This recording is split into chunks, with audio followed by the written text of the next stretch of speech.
nous sommes rendus compte que le corps de Christ au Gabon est divisé. L'Église aujourd'hui est marginalisée et on dit n'importe quoi sur les serviteurs de Dieu. En fait, nous avons constaté que l'Église est devenue, pour certains, un business, un commerce. Et alors, nous avons bien voulu inviter un serviteur de Dieu qui vient de l'extérieur, qui a reçu un message du Seigneur pour les leaders. Vous savez, aujourd'hui, les chaînes d'information dans le monde finissent par 24. Nous avons I24, nous avons Matthieu 24, nous avons Gabon 24, ainsi de suite. Or, la chaîne d'information de Dieu, c'est Matthieu 24, qui dit, vous entendrez parler de guerre et de bruit de guerre. Et vous voyez tout ce qui se passe au monde aujourd'hui. Nous sommes maintenant même dans les guerres. Ça veut dire que le Seigneur est est à la porte. Donc le chrétien d'aujourd'hui devrait savoir où il va partir après sa mort. Donc préparer donc les chrétiens à partir dans un royaume où il n'y aura plus toutes ces souffrances que nous avons. Mais d'autres chrétiens, eux, ils veulent rester sur la terre. Et les églises aujourd'hui, pour la plupart, sont concentrées sur les biens matériels. Viens au Seigneur, tu auras ceci, tu auras cela. Alors nous avons donc voulu inviter les serviteurs de Dieu autour de la parole de Dieu pour recadrer les choses, pour revenir aux Écritures. Et aujourd'hui, nous avons rendu grâce au Seigneur parce qu'il y a au moins une soixantaine qui ont répondu présent. Et nous bénissons vraiment le Seigneur pour cela. C'est de la vie à la mort. C'est-à-dire que le thème est centré sur la vie éternelle. Donc, comment faire pour quitter cette terre pour aller au ciel? La thématique tourne tout autour de ça. Et nous travaillons autour de six sessions. Donc, la première session, c'est la véracité de la Bible. Parce que beaucoup pensent que la Bible est un livre de fables. Beaucoup pensent que la Bible est un livre de fables. Donc, nous pouvons démontrer que la Bible est vraie et prendre ceux qui ne croient pas à la Bible et les introduire dans la Bible.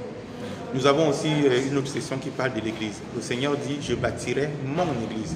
Les gens ont cru que l'Église a commencé avec le catholicisme. Non, le catholicisme n'est pas la première Église. La première Église, c'est l'Église de la Pentecôte, en accord avec Acte 2, verset 47. Donc c'est le Seigneur qui a bâti, et il dit dans Matthieu qu'il bâtira son Église. Donc l'Église, donc aujourd'hui, n'est pas une forêt. L'Église est un arbre avec plusieurs branches. Donc il n'y a pas de génération spontanée. Donc nous voulons donc expliquer aux pasteurs comment le Seigneur bâtit son Église pour que nous soyons une seule Église. Mais aujourd'hui, vous allez rendre compte qu'il y a plusieurs Églises. Donc c'est un peu ça. Et puis nous avons une autre thématique qui passe en ce moment, Israël. C'est le peuple que Dieu a choisi pour expliquer au monde comment Dieu fonctionne. Ici, dans cette session que nous sommes. Après Israël, nous aurons les signes des temps de la fin. À quel moment sommes-nous en ce moment?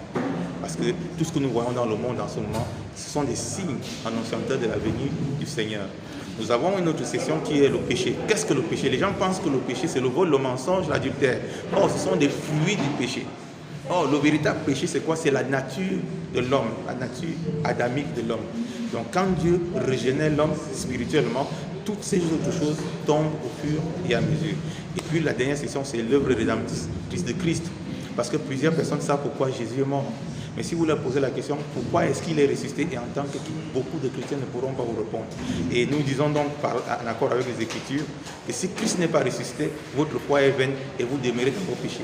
Donc c'est tout ça que nous expliquons aux pasteurs qui sont venus, afin qu'ils soient une armée, une bonne armée, pour pouvoir conquérir le monde. Nous avons visé au moins 300 serviteurs de Dieu, parce que nous avons imprimé beaucoup de billets.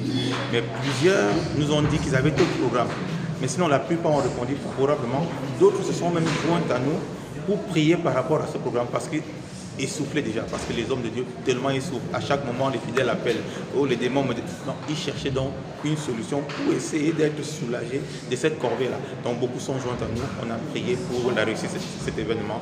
Et nous rendons grâce au Seigneur parce que au moins plus de la moitié, pas plus de la moitié, au moins presque la moitié sont venus. Ceux qu'on a invités sont là. Les autres, ils ont dit qu'on peut revoluter pour la prochaine fois.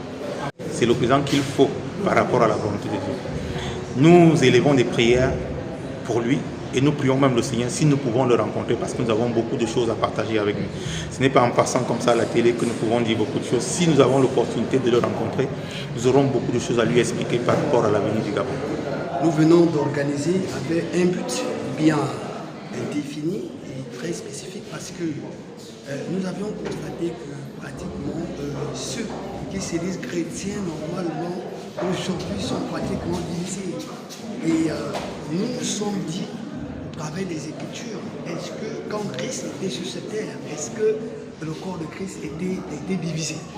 Donc, alors, après maintes fois réfléchi et consulté les Écritures, nous avions eu toutes les réponses nécessaires et qui nous a permis effectivement de pouvoir organiser cette conférence de leaders afin d'attirer, n'est-ce pas, l'attention au corps de Christ au niveau du Gabon, que nous pouvons être en erreur pensant que nous sommes dans la vérité. En ce qui concerne la question, comme vous l'introduisiez avec la division, nous comprenons mieux que s'il y a des voies parallèles que nous suivions par le passé, peut-être que nous suivons même encore aujourd'hui, c'est une question doctrinale. Aucun ont un point de vue sur le salut qui n'est pas certainement au nôtre aujourd'hui. Nous pensons que nous avons un écart reçu, une révélation, je voudrais dire, une compréhension de la Bible que le Seigneur lui a faite et par laquelle nous avions pensé qu'il est mieux que les leaders du Gabon également passent par la même voie. L'invitation qui lui a été faite de venir au Gabon, partager cela aux leaders ecclésiastiques, dont les pasteurs, les prophètes et les évangélistes de la place, de sorte que nous faisions le nécessaire de marcher d'un même pas. Aujourd'hui, en ayant la même compréhension, deux personnes ne marchent pas ensemble sans s'être au préalable entendu, c'est ce que nous disons cette écriture dans Osée 4. Donc aujourd'hui, ayant compris la nécessité de pouvoir réunir les pasteurs ecclésiastiques du Gabon, nous savons que la tâche est ardue, mais avoir au moins le partage de cette parole est déjà une très bonne chose. Tu n'as